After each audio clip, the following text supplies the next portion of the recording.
Okay, Fatima, it's your turn. Okay, thank you, Ingrid, for that wonderful introduction and for doing research about my workplace. Thank you for that. And good afternoon, good morning, evening to everyone who is present here. Take it as it suits you because it's evening time here, 6:30 p.m. in India, so it must be morning in USA and afternoon in Germany. Yeah, so thank you again. And I straight away begin with a brief introduction, and then I won't name it, but I have divided my paper into three parts because we are dealing with three distinct issues here, aspects here: poetry, women, and this geographical space called Palestine. The question of female resistance problematizes the mainstream narratives of war because patriarchy has denied women the language to protest and the right to speak for themselves. Even today, much remains the same in a rapidly changing and globalized world. This paper argues that Palestinian women authors, poets, for this paper, who are writing in English after being doubly removed from their homeland as Palestinians and then as women, are reclaiming themselves through the genre of poetry as well, not just novels or art or music, but also through poetry, which remains an elite genre. Here, the focus is not just on the content of the poetry, but on how assertion and resistance in the English language and the genre of poetry, become a form of resistance. Historically, poetry has been a rigid genre despite the differences in its perception in different eras. There is also the gender aspect associated with different genres, with women being perceived as more suitable for writing novels than something as serious as poetry. I don't want to get um, uh, into the details of Charlotte Bronte sisters, and all of that. So I'll just club everything here together.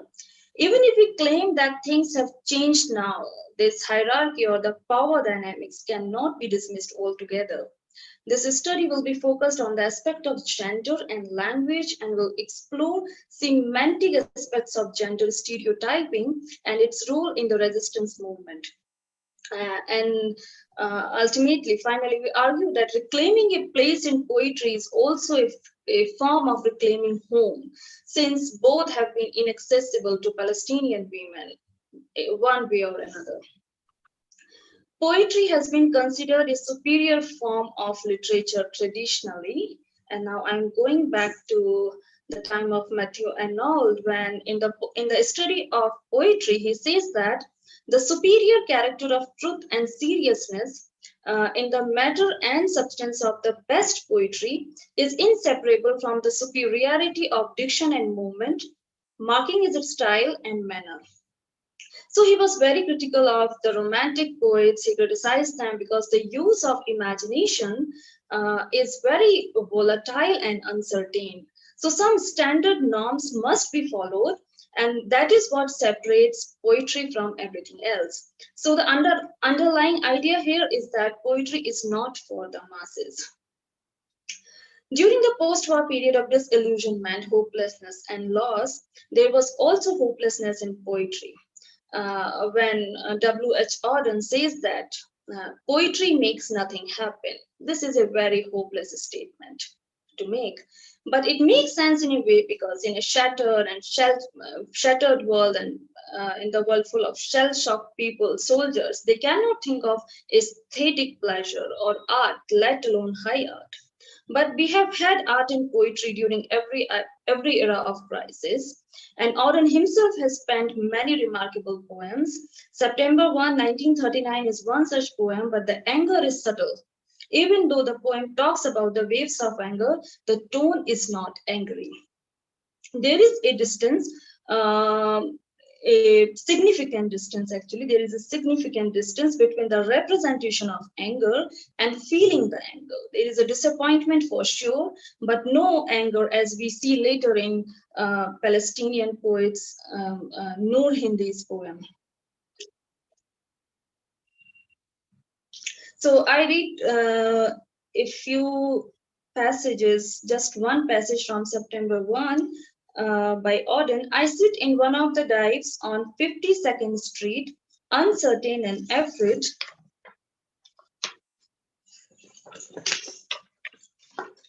As the clever hopes expire of a low dishonest decade, waves of anger and fear circulate over the bright and darkened lands of the earth. Obsessing our private lives, the unmentionable odor of death offends the September night. So, like I mentioned, there is disappointment, there is hopelessness, there is, but no anger as such, no direct representation of anger, which we will um, discuss in a while. When it comes to Palestinian poetry, there are many more challenges. First is that of geography, and the second one is that of language. When we try to imagine, reimagine, and acknowledge Palestinian poetry as Palestinian, then we are first acknowledging the geographical space that is Palestine, something that has been erased by Israel, and many Western countries are complicit in this erasure. By recognizing the state of Israel, they erase the existence of Palestine from their imagination and their reality. Hence, the English language becomes the language of erasure. And poets who are writing in English and writing about Palestine in English are engaging in a double resistance act because they are using the language of the colonizer to resist the erasure of their native land as well as their language. Because Palestine as a nation does not exist in the colonizer's imagination, and here the words of Edward Said become very relevant when he says that the fact of the matter is that today Palestine does not exist, except as a memory, or more importantly, as an idea, a political and human experience, and an act of sustained popular will.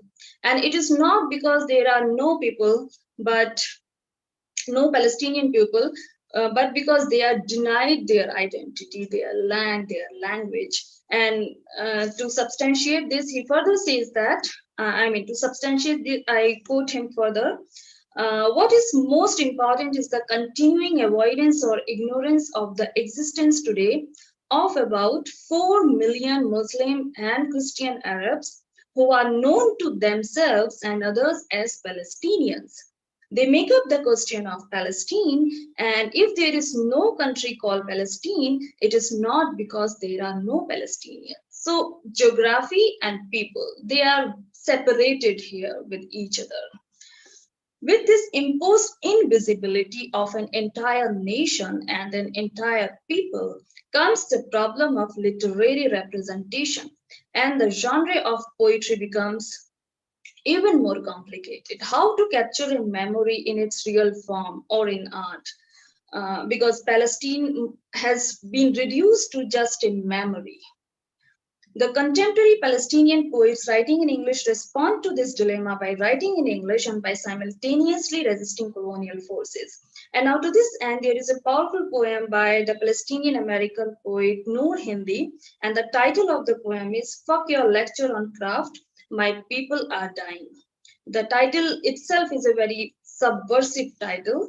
And then I read this poem. Colonizers write about flowers. I tell you about children throwing rocks at Israeli tanks seconds before becoming daisies. I want to be like those poets who care about the moon. Palestinians don't see the moon from jail cells and prisons. It's so beautiful, the moon. They are so beautiful, the flowers. I pick flowers for my dead father when I'm sad. He watches Al Jazeera all day. I wish Jessica would stop texting me Happy Ramzan. I know I am American because when I walk into a room, something dies. Metaphors about death are for poets who think ghosts care about sound. When I die, I promise to haunt you forever. One day, I'll write about the flowers like we own them. So here we see a clear demarcation between Palestinians and others, Palestinians versus others.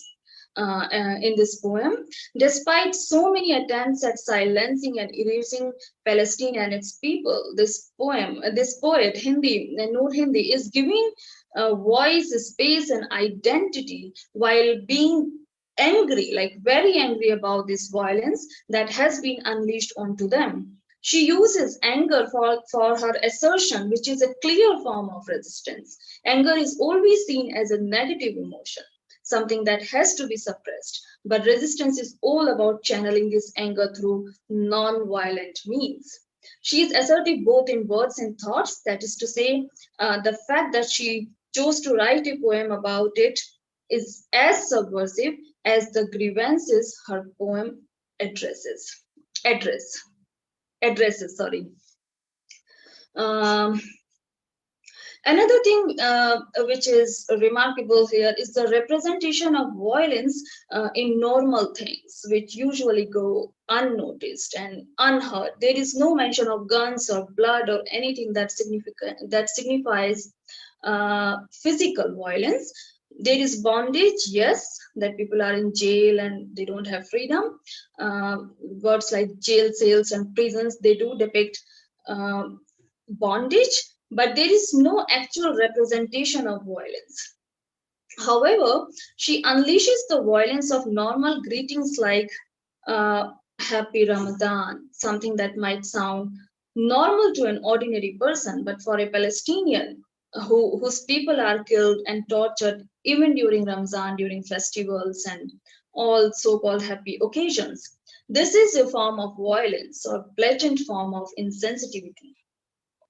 All the peace talks after Nakba in 1948 have been a form of violence because peace here means oppression for the Palestinians.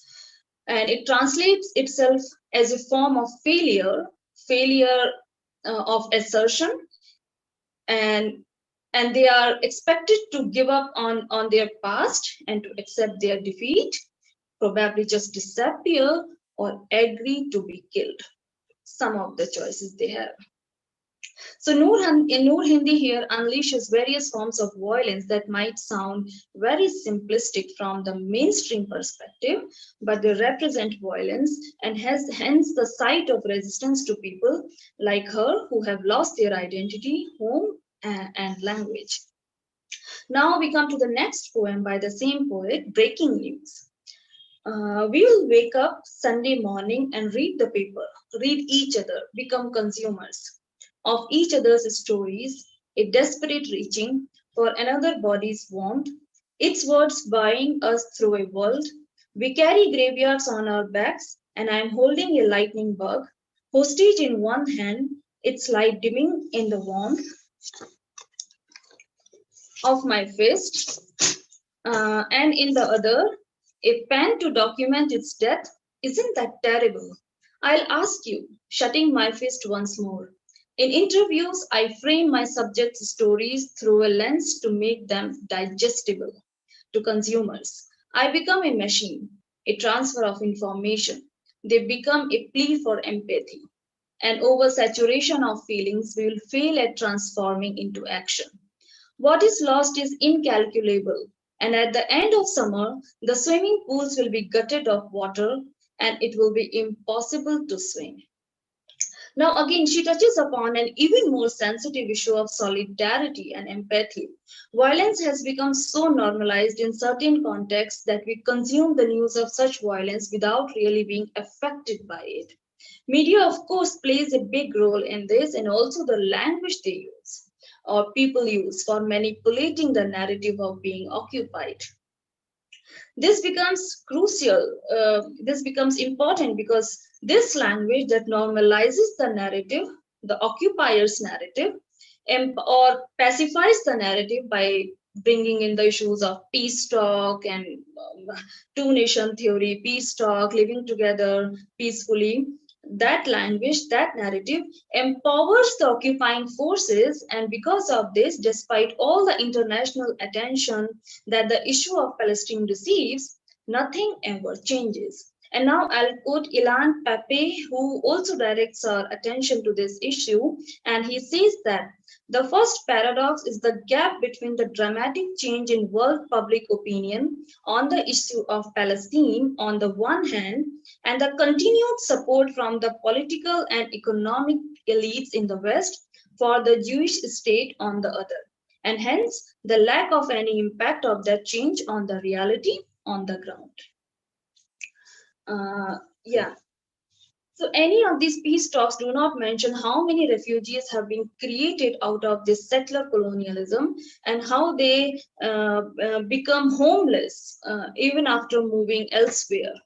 We have a powerful poem now by another Palestinian American poet, Hala Alian, in which she depicts this perpetual feeling of homelessness. And the poem is very interestingly titled as The Female of the Species. Rudyard Kipling also has a poem with the same title. They leave the country with gasping babies and suitcases full of spices and cassettes. In airports, they line themselves up like wine bottles. The new city twinkles beneath an onion moon. Birds mistake the pebbles of glass on the black asphalt for breadcrumbs. If I drink, I tell stories about the women I know. They break dinner plates, they marry impulsively. When I was a child, I watched my aunt throw a hello of spaghetti at my mother. Now I am older than they were. Memory becomes a very important tool here because now that you are somewhere else, now you are distanced from Palestine, you must forget the past. And precisely this is what the occupying forces also want to the existing Palestinians. So when the memory is finally unleashed, when she says that when I get drunk and if I drink, I tell stories about the women I know. So when she's drunk and she is not controlling her thoughts, so when the memory is finally unleashed, there is violence and people behave impulsively. I mean, memory of violence and people behave impulsively. When she says that they break dinner plates, they marry impulsively. The deception of peace is both in Palestine and in their adopted country, where they end up being either refugees or asylum seekers, as the lines birds mistake the pebbles of glass on the black asphalt for breadcrumbs. So they are given hope, like if you move elsewhere, maybe you can start, or maybe you can resist, maybe you can fight for what you have lost. But then nothing ever happens. So there is perpetual hopelessness and perpetual homelessness. Now I want to talk about another poet who not a woman, but he raises some very important issues about poetry and Palestinian poets. Fadi Joda is a male poet who writes about one of his poems that was rejected by the New Yorker. The New Yorker didn't publish it, and he writes about the stand of the New Yorker regarding one of his poems, and he publishes this article in Los Angeles Review of Book as a response to this rejection. And he says that despite setbacks, disasters, revolving conspiracies against it, Palestine in Arabic is self-possessed. It is exterior to English, yet born internationalist and shall remain so, neither thinking it is the center of the world nor surrendering to the imperial center as the primary source of its future liberation. Palestine in Arabic is where the overwhelming sacrifice is made. Palestine in Arabic dreams, lives in, and with more than 15 years of literacy, intellectual, and ecumenical traditions, belongs to 10,000 years before that. History does not end for Palestine in Arabic. So he's talking about the literary culture and memory of Arabic literature, Palestinian literature, which is rich and which also considers poetry as a respected genre. Okay, now coming back to this issue of settler colonialism and language, but history does end in English, in the English language for Palestine. In English, it becomes a distant past, a distant memory, and the emerging conflict is a matter of power hierarchy, like who owns the power and who funds this power. So the language by using the language of the other, of the colonizer for assertion, this also becomes resistance and resistance poetry. There is a debunking of power through the subversive act of writing in English, and like Freddie Joda's article is carried by LARB, Los Angeles Review of Book. It's an act of solidarity in a way, not just a publication, a regular publication, but an act of solidarity. One instance of saying that, okay, we support you in your resistance. Much of war and colonial narratives remain male-centric in Palestine as much as anywhere else. The only name that emerges out of Palestine, mostly in the mainstream narrative, is that of Mahmoud Darwish. This is not to undermine him or his poetry, but to point out the fact that women remain invisible in this literary form of resistance. The genre of poetry provides the scope to go beyond the normative representation of words and challenge the mild usage of words by the mainstream media to describe the tyranny of occupying forces, by giving us the freedom to use metaphors, similes, imagery, etc., etc. But having said this, as paradoxical as it may sound, poetry is still dismissed, especially it's hierarchical, especially when it is by women, and hence reading these gaps and hierarchies and challenging them, actually reading these hierarchies actually becomes very, very important.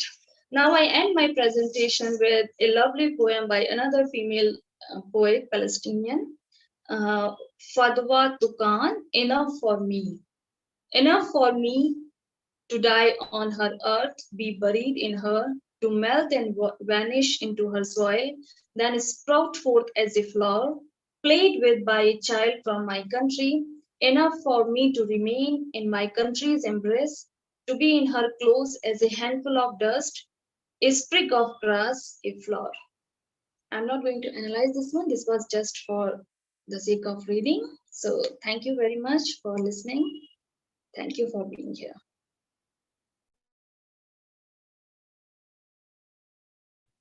Thank you, Fatima, for this presentation. We agreed before, when we talked about this before, that you would provide the names and titles of the poems that you read in the chat afterwards, right? I think that would help for those of us who want to go on reading, first of all, right? But for now, I would open the floor for some questions. Like, we can take, let's say 5. Are there any immediate questions or immediate suggestions? Because we've used up about half an hour, so we have a little bit of time. I was thinking that, did you think about the implied addressee of these poems, right? You said yourself that poetry is an elite genre, what you called an elite genre, right? And the poems that you read, of all the poems, sorry, I was just distracted by the chat, sorry. And all the poems that you read, it seems to me, work very well within a Western free verse kind of tradition. So they seem to not only linguistically use the English language, but also, if you like, formally use the conventions of poetry written in that language. So my question is really, can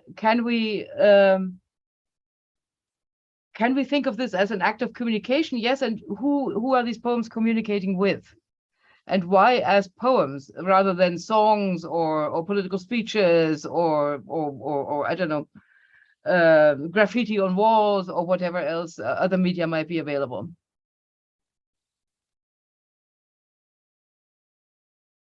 Fernando, yes, please. Good morning, for me at least. Good morning from Mexico. Hello, Ingrid. Hello, Hi. Fatima. Thank you very much, Fatima, for your presentation. I'd like you to explore, Fatima, a bit more, because I'm curious about how the this issue comes in poetry. There are two things. One of them, perhaps it's related to what Ingrid has just mentioned, and you have mentioned much of it, which is to do with the idea that the Palestinian identity is not an issue of course, of no identity, but of a multi-geographical identity, right? Tawil Souri, who is a Palestinian researcher, talks about this idea that Palestinians are spread around the world. So there are Palestinians everywhere. And this is an issue when we think of expressions, mainly in films and also. So I think it would be interesting if you could explore a bit more, telling us whether this issue itself, the idea of a multi-geographical identity, is there in the poems you're working with. I'm not talking about this issue of they are being American only, but the issue of how they deal with the fact that they are geographically located, if you understand what I mean. I think this would be interesting for us to hear, because this is a very important issue in films. And I became curious to understand whether this is also important, this also appears in poetries. And also another issue that is related to this is the fact that in the last 15, at least 20 years, that we have noticed this advance of technology. So in terms of expression, Palestinians have used technology for that. So we see again, my reference is films. There are films spread everywhere. There are lots of festivals, Palestinian film festivals everywhere. And this is related to this advance of technology. And there is also another researcher who talks about this idea that the more, the stronger the occupying forces become, the more this technology allows Palestinians to speak. My question is whether you also know of poetry that could be thought and understood as expanded poetry, in the sense of how these poets are using technology in order to spread what they do in poetry. I hope I was clear. Thank you very much.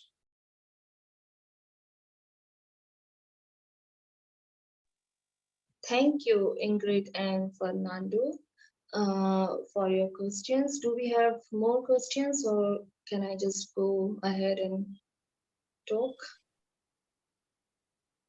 Why don't you go ahead for now, and then we'll see where all of this leads. Yeah, okay. So I'll start with,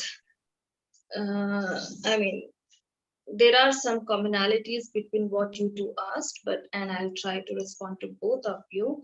So, like, talking about this geographical laws, irrespective of where they are today, they both are in America, but that's not relevant here. So, of course, they are very clear about their laws, about the lack of aesthetic model. For example, poetry, like they cannot reclaim themselves in Arabic because they don't have that kind of luxury. It's like they are writing about something that has been erased. So they are using the English language to write about something that has been lost for them. Even though they have a home elsewhere now, they are very much clear and very much conscious about the loss of this geographical space called Palestine. And they do express this loss in their poems as well. And Ingrid, like you said, who is the audience? Who are they communicating with? So the audience is not Palestinians, just Palestinians here. She's not offering solidarity or empathy or love to her brothers and sisters back home. She's angry here. She's targeting those who are actually, who are actually complicit in this crime. So she's using that language and this expression, poetry, and targeting those who are actually manipulating with the language itself to kind of pacify the whole situation and create a different narrative altogether for the rest of the world. Yes, so here, that's why I said, compared to the traditional war poetry, there is a clear sense of anger in her voice that please don't manipulate the reality using your privilege, using your language, your privileged language, but try to understand what is real for us. I mean, our reality. And their reality is that it's impossible for them to have this kind of aesthetic sense for most people when they are in the middle of a war or uprootedness. It's difficult for them to think about moon or flowers or things like that. Yeah, so this expression of anger becomes very important here. And then representation in poetry, yeah, a lot of researchers have actually worked on this issue. And poetry, like you said, music, yes, there is a clear consciousness about lost home and this desire to assert themselves through music. So we see that in poems as well, these poems as well, and the fact that they have been published online, they are available online to most of us. I don't know in Palestine, but to most of us, that itself, this accessibility itself becomes a form of solidarity for her. So yes, technology also plays an important part, because had it not been for technology, I might not have known these two poets at all. Yeah. Thank you very much, Fathima. I think we should answered both of you, Ingrid. I'm happy. I'm happy. Fernando, are you happy? I think so. No answer is an answer, right? So, so we should move on to Jessica's paper, right? Because we're already running a little bit over time. Yes, and then we'll see whether we have time in the end to maybe bring together the two papers and see what happens. And now we should have the PowerPoint, right? Sorry about earlier, but now we have the right person with the right PowerPoint. Should I share it? No, I can't share anything now because I'm not host any. I'm not the host. Okay. I can set you as a host. Yes, please. Please, that would be great. Okay. Jessica, it's your floor. Okay. Perfect. So hello, everyone. It's very nice to see you all today. Thank you so much for being here. I would like to start by thanking the organizers for their work, and as well for thanking Ingrid for her presentation of both of us, Fathima and me. And thank you so much as well, Fathima, for your amazing presentation, which was very thorough. And I think there will be several points that we can connect between our work. And I was very happy to hear from you and to learn from your paper as well.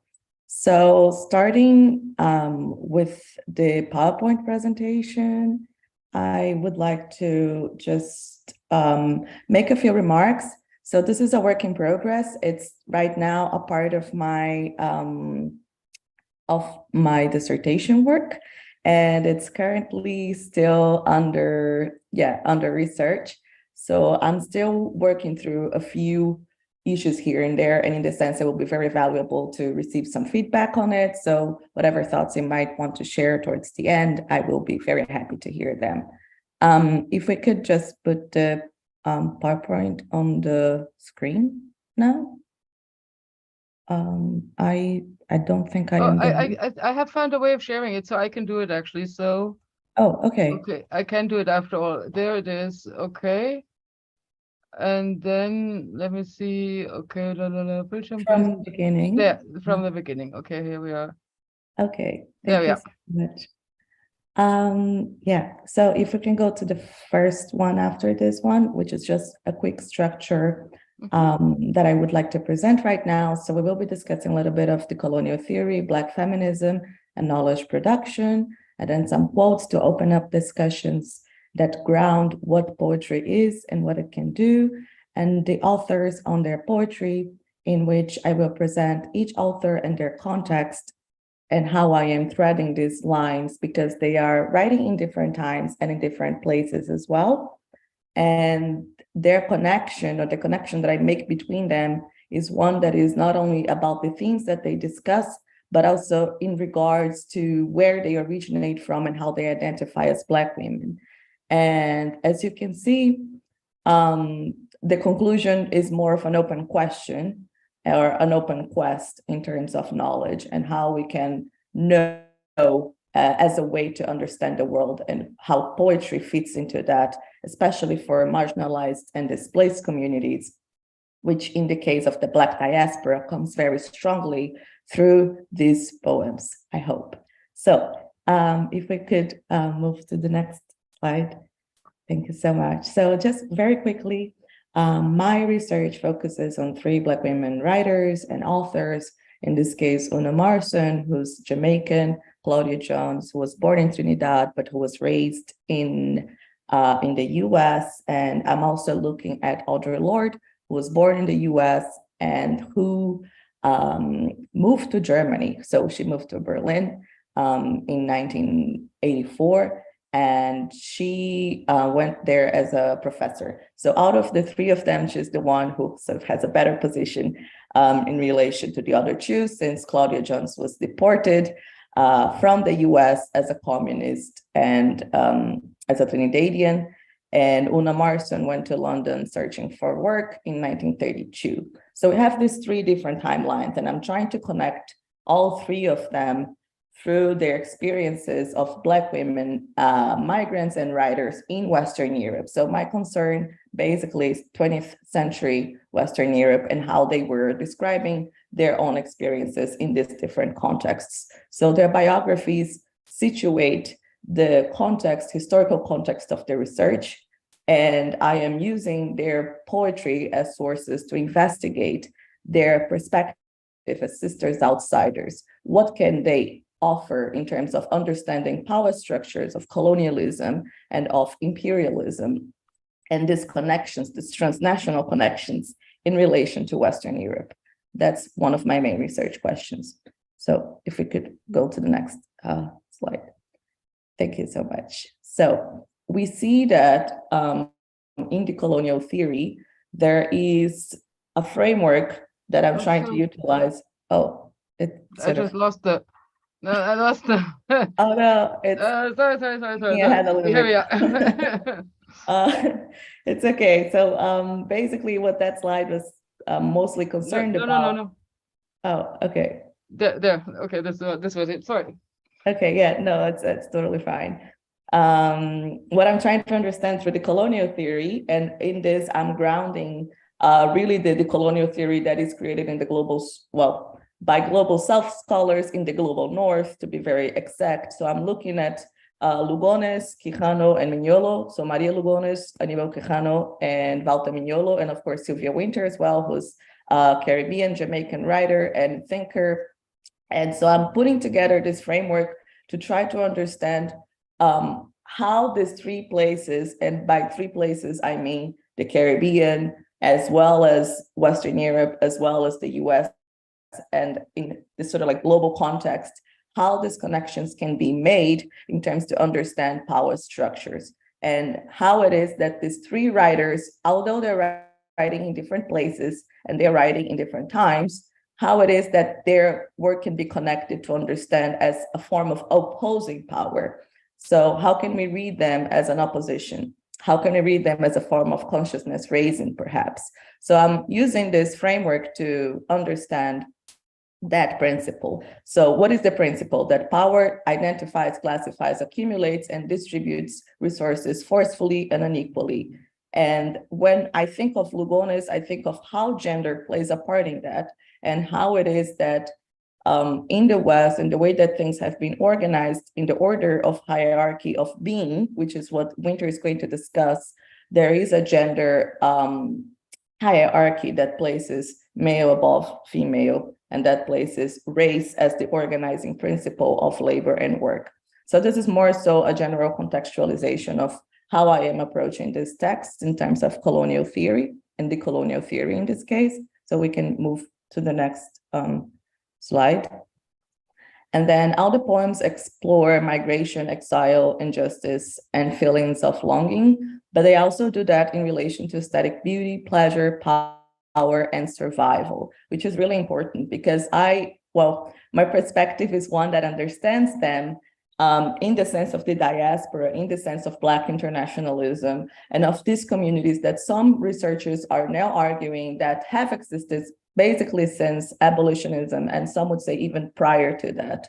So I'm trying to bring forward these connections and how these three authors, even though they're not a part of a classic canon of writing, and they're now, especially, I would say, Una Morrison, who was really forgotten in terms of Black British literature, are being recovered and somehow slowly reincorporated into what we would consider as some sort of like Caribbean diasporic writing. Not so much Audre Lorde, but even so, the connection with Germany is something that has not been as thoroughly explored in relation to this colonial and imperial framework. So we can move to the next slide. I would still like to, bring some quotes from Black thinkers and intellectuals, understanding, for instance, Aimé Césaire is going to say that poetry and poetic knowledge is born out of the great silence of scientific knowledge, and that to acquire scientific knowledge, mankind, and he uses this very precise language, has sacrificed everything. So what would it mean then for a Black woman to write against these structures of power, these structures of knowledge that are situated in the world right now? And so this connects as well, I think, with what Fathima was bringing before. So we can move forward to the next slide. And then Nelson Maldonado Torres, and this is a point that I really like from him, is going to discuss how whenever we bring up these issues of decolonization as anything more than past, so when we bring it to the present, when we try to understand it retrospectively as how it affects us now, it brings a great deal of anxiety. So anyone who introduces this question about the meaning and significance of colonialism is bound to face some sort of modern colonial attitude of indifference, obfuscation, constant evasion, and aggression, usually in the guise of neutral and rational assessments. So again, the question comes, how does the Black woman write against all of these structures? And what does she have to say? And in this case, again, I'm talking about my three researchers more so than others, but that doesn't mean that it cannot be applied to others, right? So these are just some thinking points and questions to start. And if we can move towards the next slide, please. Thank you so much. So this is the last quote before we dive into Black women writing and poetry. So just thinking about the canon, again, like the great poets of the past are defined by the works that they published. This is true in the Western and Eastern traditions. We have access to millions of poems through this tried and proven mechanism. So that made me think of how when Black women are writing, many times it's difficult for them to publish, and it's difficult for them to have access to the sort of resources that would allow them to become canonical in the first place and to enter a certain canon in terms of priority of the written language above other forms of poetry. So when we are discussing what poetry means, I would like to keep that in mind as well, because although all three of them wrote prolifically, so these three writers that I am discussing, Una Morrison, Claudia Jones, and Audre Lorde, not all of them could publish in the same way. So you will see that even the way that they're writing is very different. So if we can move one slide forward, please. So just very quickly understanding what is the place of Black women and why are they writing.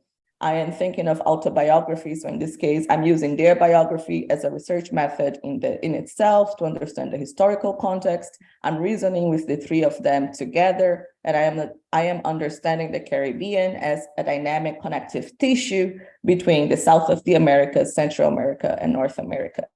And to that extent, I would also add Western Europe, right? Since that's where they migrated to. Okay, we can go to actually this slide. So this is Una Morrison. She was the first woman hired by the BBC. And this is one of the poems that I'd like to quickly discuss with you, where she's discussing So it's titled The Stranger, and Morrison, in this context, she's writing right after she gets to London, and there is a huge shift in the way that she writes before London and the way that she writes after London, where you can see that from the moment she moves from Kingston in 1932 to London, she feels very strange and out of place.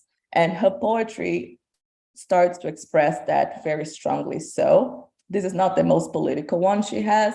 However, it's one that I really like because it brings this sort of sense of aesthetic pleasure to the front while still questioning certain hierarchies of power. So it says, you like talking to people like me, you said with a wistful smile that enchanted me. So the pause that came before I spoke must have seemed strange to you.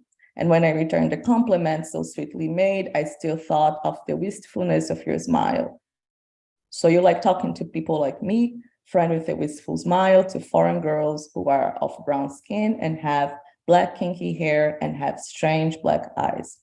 So this is just an excerpt of her poem. I had to shorten it a little bit, but from this you can see some elements of this sense of displacement and also a sense of exoticism in terms of the appearance and the dialogue between the speaker and the listener, and the ways in which Morrison is approaching this is with a lot of care as well, and trying to understand the relation of who likes to speak and who likes to listen. And when she returns the compliment, she's reversing the position of power and saying like, yes, I also like to talk to people like you, for whatever that might mean. So if we can move forward, I think I'm running a little bit out of time. Thank you. So we have Claudia Jones, who was deported from the US as a communist in 1955. She was arrested 4 times before that. She quickly rose to the ranks as one of the youngest, most prolific writers in the Communist Party at the time. And she was a strong advocate for Black women and also for the cause of workers as a communist. And she had several published essays and political essays before that. However, the moment that she is deported, this changes. And of course, she has to start over elsewhere, not by choice. So she was a forced migrant in that sense. And so this poem, Pie into the Atlantic, it will sort of symbolize literally her passage. It was written as she was on the ship on her way to London. And it really sort of captures the moment in which she is being forced to relocate and wondering what that will bring next.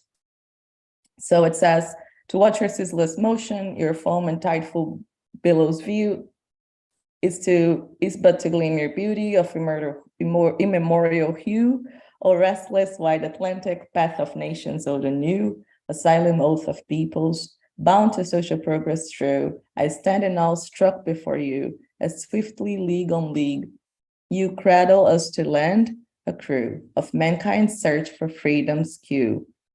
To understand your motion is to reason why, like you, millions move towards ascension, nurtured by your ancient dew. So that is one of the poems, and perhaps one of the last poems she writes, because she's mostly a political essay writing kind of person, a journalist, more so than a poet. But it really shows this sort of ways in which the Atlantic also becomes this connective tissue between peoples in the diaspora. So just moving towards Audre Lorde now, which is the last poem I have to bring to you. It's called Berlin is Hard on Colored Girls.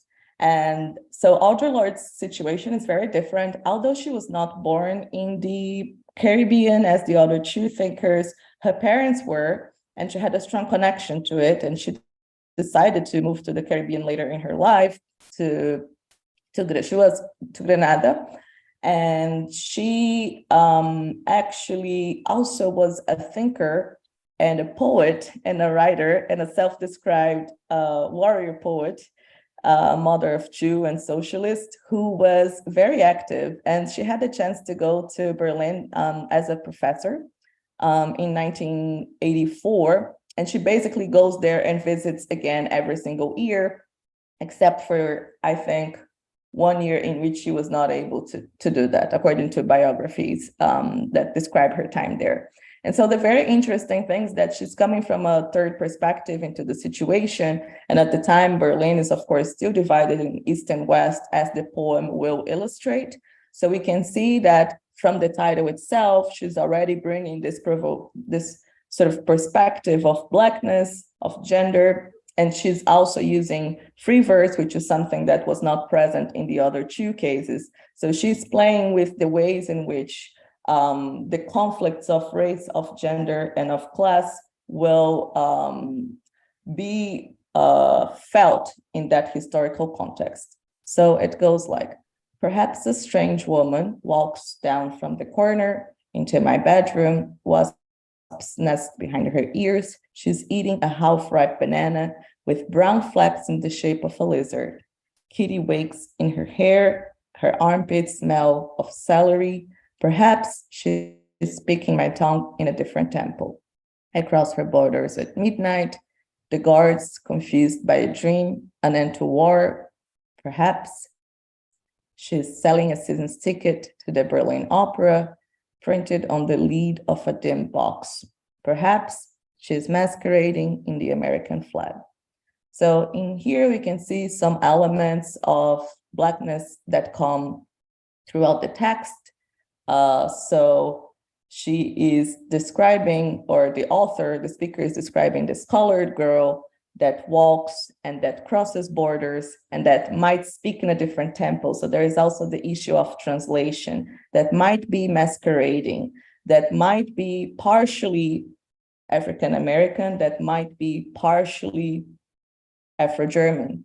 So there is this question of in-betweenness very present in this poem, which I think really captures the ways in which moving west and moving east is also part of understanding the historical context of the Cold War, and how then and there a lot of the Black German community was at the time becoming more connected and understanding how to start to bring this and build these bridges and bring each other together. So with that, I will start to conclude my presentation.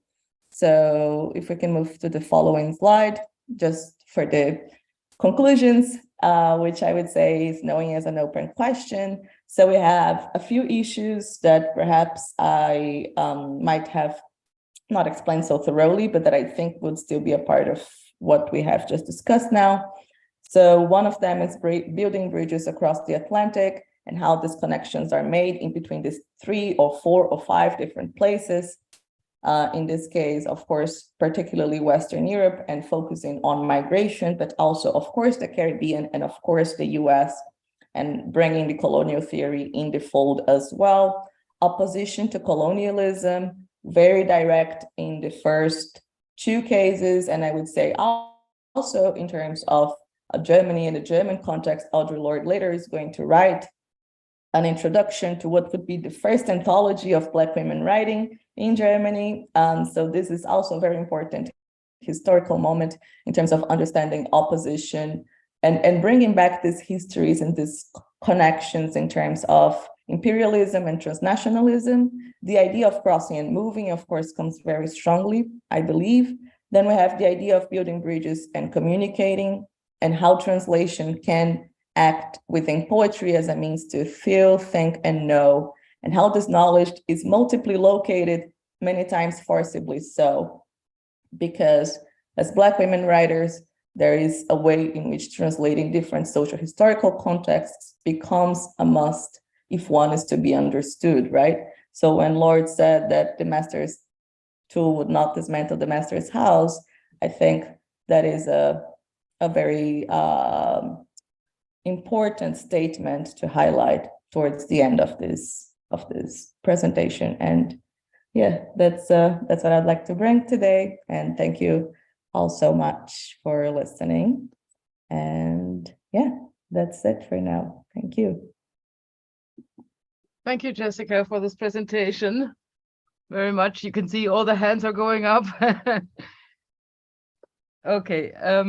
let me open the floor to questions or suggestions. Of course, I've written down a whole page full of them, but I don't want to hog the limelight.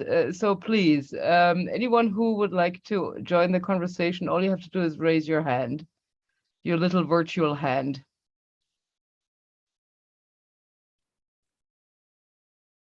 Yes, Fernando, please.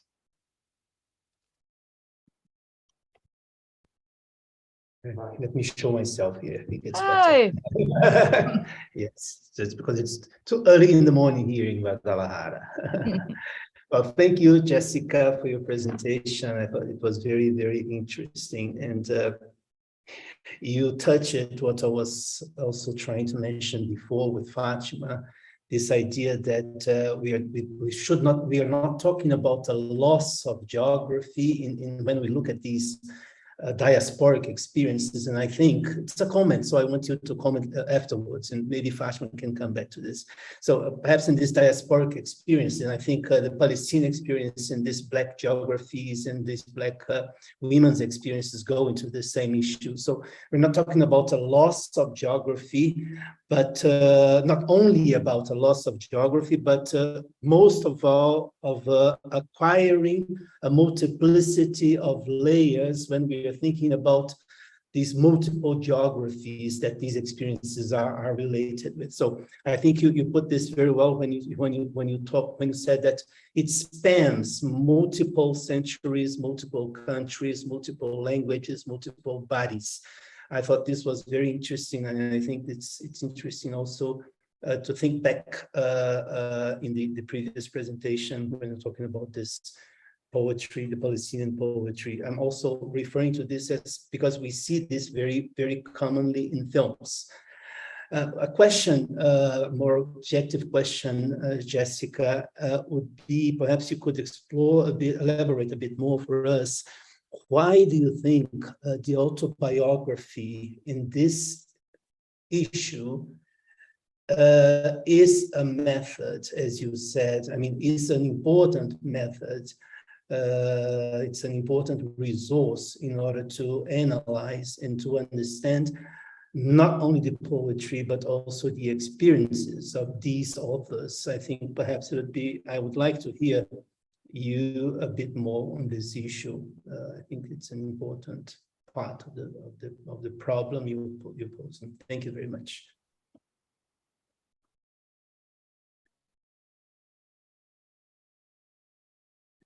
Thank you so much for this question and comment.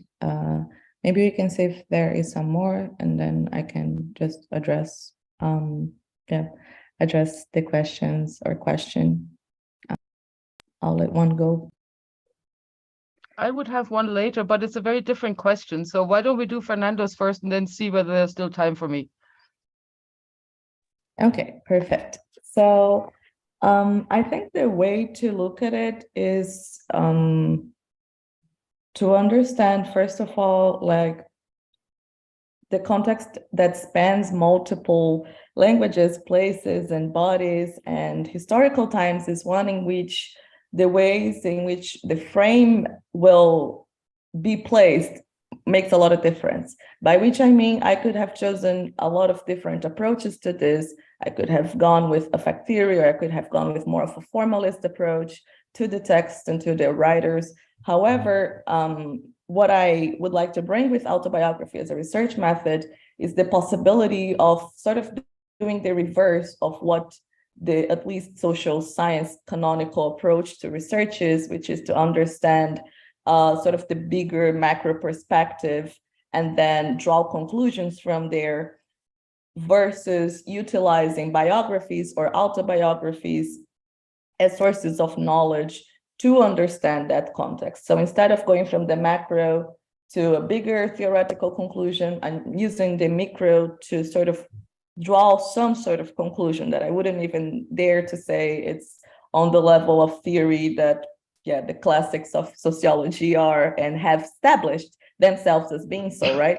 So I do come from the social sciences, however, and it's very hard for me to disentangle from the ways of thinking that the social sciences have established in my framework, in the way that I understand things. But I was very provoked by Mary Evans in this sense. So I'm drawing from her. When I'm saying autobiography, I'm really thinking of her work here.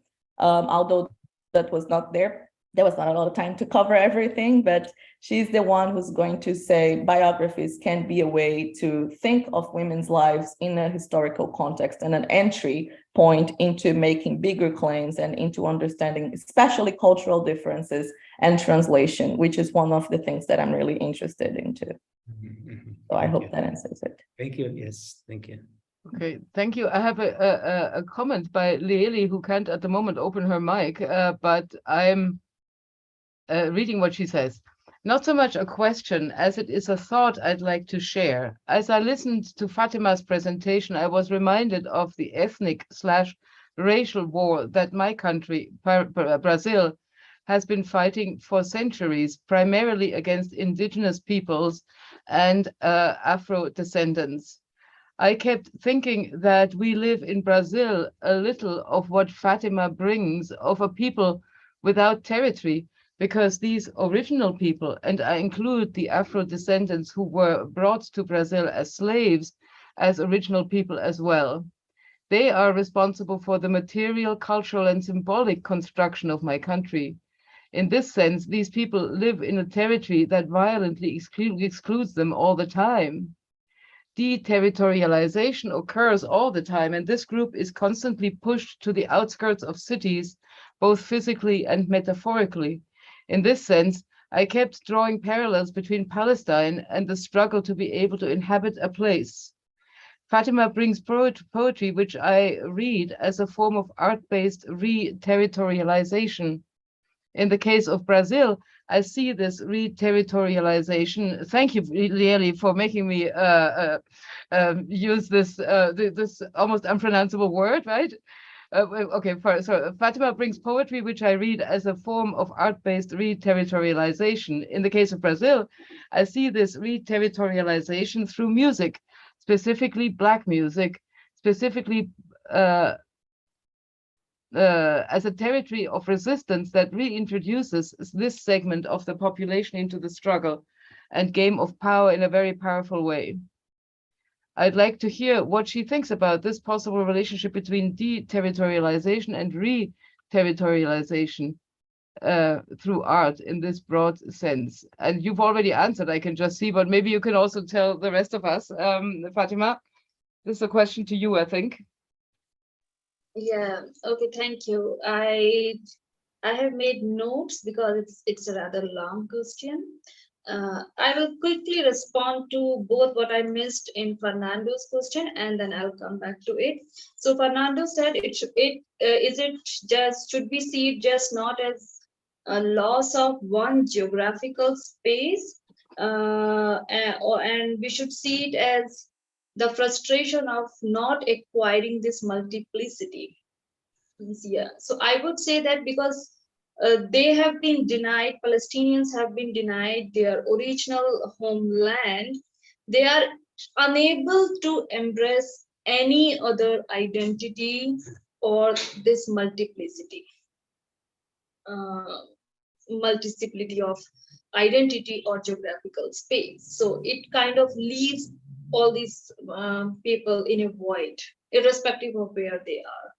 And now coming back to this, the indigenous population of Brazil or Afro descendants, like Leila mentions, we can draw parallels as, both of them being people without any claim to their lands.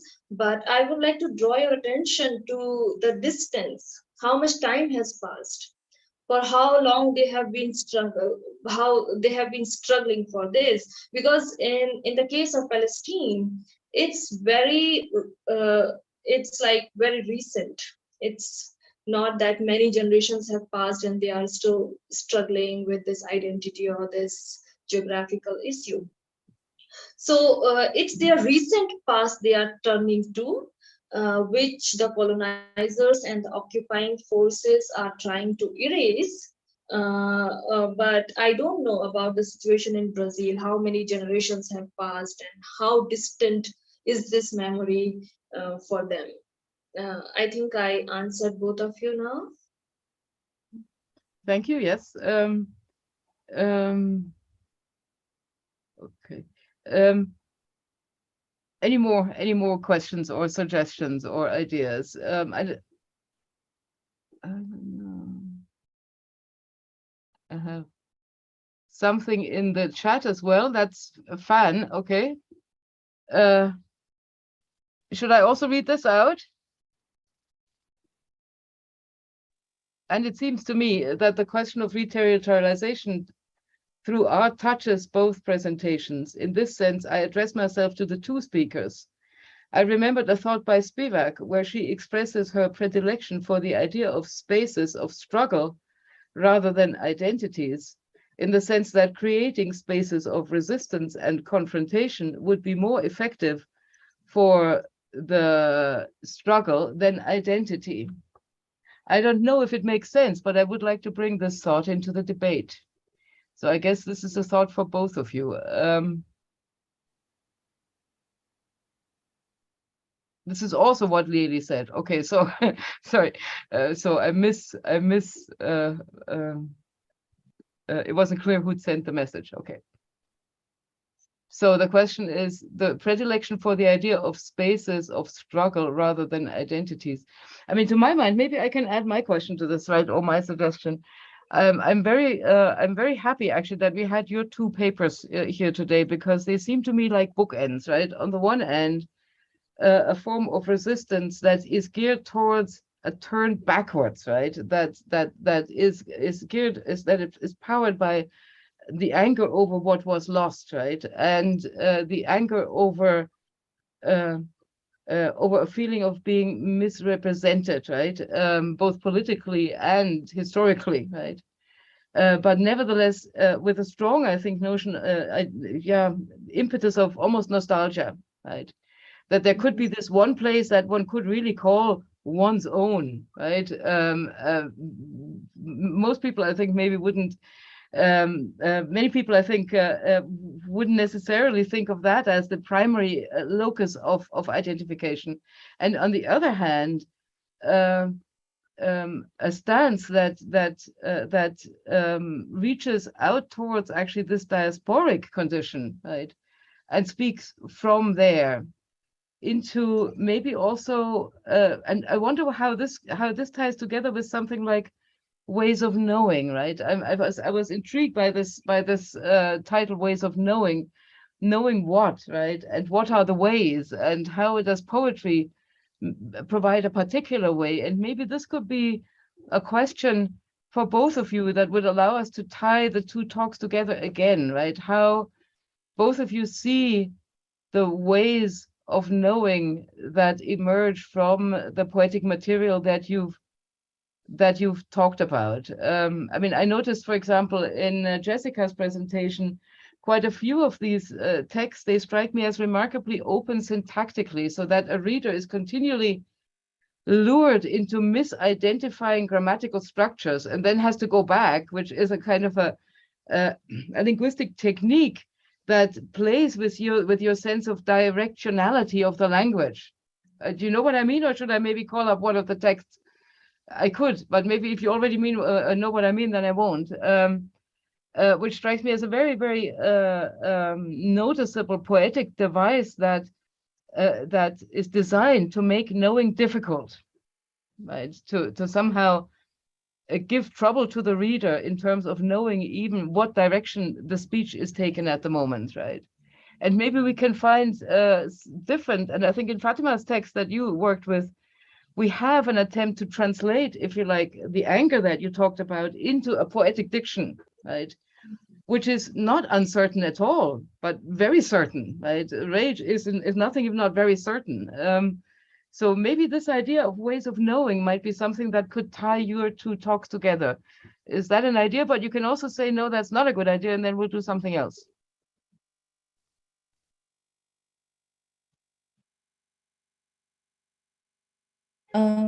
Yeah, maybe I could start answering if Fathima doesn't mind, or would you like to go first? Yeah. Go ahead. Okay. Thank you. Thank you so much for these two very interesting, very thoughtful questions. one about territorialization and deterritorialization, and the other one about knowing and way. And I think that there is a manner of way in which we can see these three threads as connected, because in a sense, the ways in which we think of knowledge, traditionally speaking, is through scientific language, which is why I brought that quote from the beginning. So the ways in which we describe the world, the world becomes the ways in which the world in many ways is shaped and is. So I think that one way to look at these questions, and for instance, bringing the context of Brazil, which I am somewhat familiar with because I'm from Brazil as well, and I also identify as a Black person from Brazil, as an Afro-Brazilian woman, is to see that to not have access to that scientific language, or to be historically denied the access to that sort of language in which politics is structured, in which economics is structured, in which this sort of institutions work and function, education and so forth, is to actually be denied not only the right to representation, but the right to the self. And in that sense, I think that what poetry does allow us to know better is not only the self, but the self in the world and in relation to the world, and to have access to a language that can not only describe, but that can do things, and that is supposed to move you towards doing things, and not just end in the act of listening, but have some sort of reverberance and some sort of continuity to it. That's not a given in other ways of communicating. And by that, I don't mean that the medium is the message simply put, but more so that it leaves you wondering, it leaves you thinking.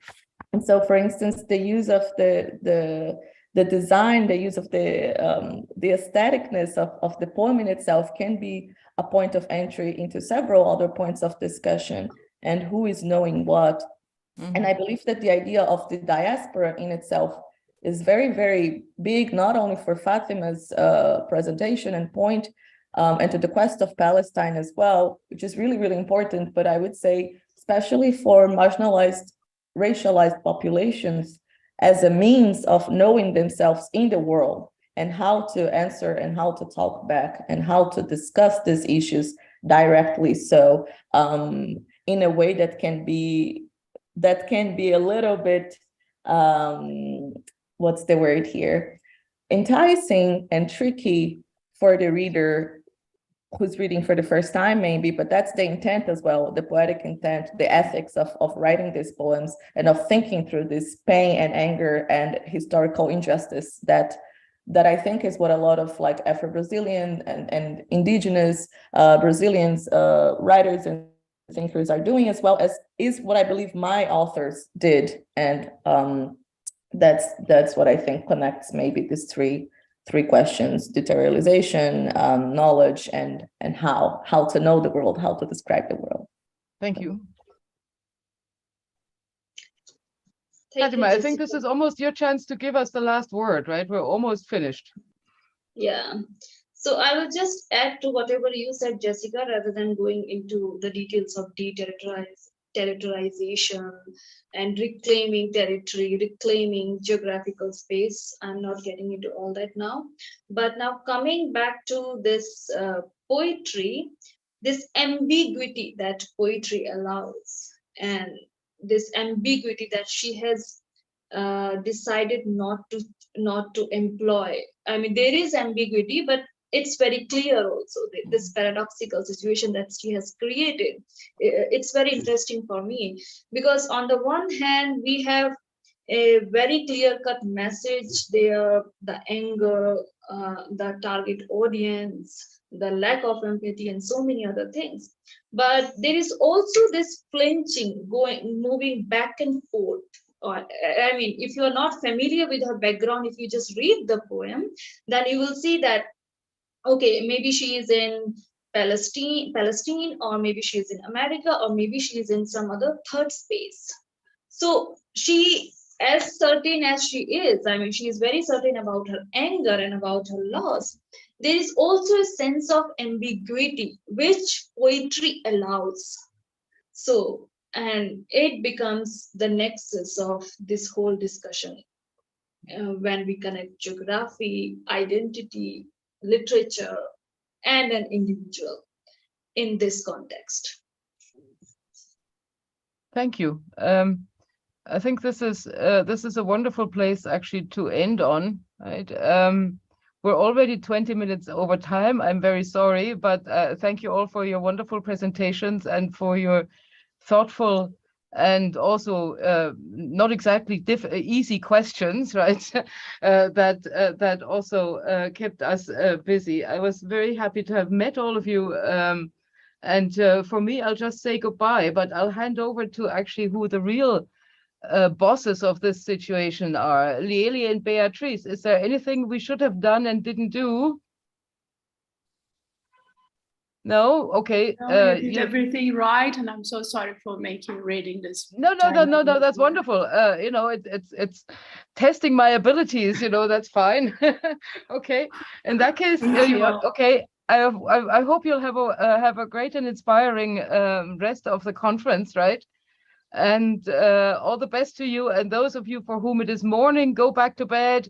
And those of you for whom it is evening, enjoy your evening. And for those of us who are in the middle, you know, whatever, I don't know what we're going to do. Okay. So there it goes. Bye-bye. Bye. Bye. Thank you, everyone. And thank you. Thank you so much. Goodbye. Thank you. Bye. Thank you. Bye.